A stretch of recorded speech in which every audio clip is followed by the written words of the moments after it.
Hi friends, welcome to my channel. ఈరోజు నేను వాము రైస్ చేస్తున్నానండి. పిల్లలకి జలుబు చేసేటప్పుడు ఈ రైస్ తింటే చాలా మంచిదండి. తొందరగా జలుబు తగ్గుతుంది. చూడండి, వాము 1 స్పూన్ తీసుకోవాలి.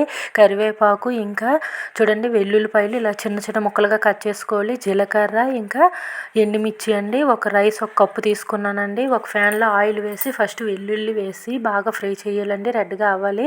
అయ్యాక ఇందులో ఎండుమిర్చిను జీలకర్ర వేయాలండి. వాము కూడా వేయాలి. వేసి బాగా ఫ్రై చేసుకోవాలండి. చేసుకున్నాక కరివేపాకు వేసుకోవాలండి. వేసుకొని ఇది ఫ్రై అయ్యాక ఇందులో రైస్ని యాడ్ చేయాలండి. యాడ్ చేసి బాగా కలుపుకోవాలి. కలుపుకుంటే కొంచెం ఫ్రై అవుతుందండి. ఈ రైస్ వేడివేడిగా తింటే జలుబు తొందరగా తగ్గుతుంది. హెల్త్కి చాలా మంచిదండి ఈ రైసు. సరిపోగా సాల్ట్ వేసుకోవాలండి. టేస్ట్ కోసమని సాల్ట్ వేసుకొని పిల్లలకు పెడితే చాలా మంచిదండి.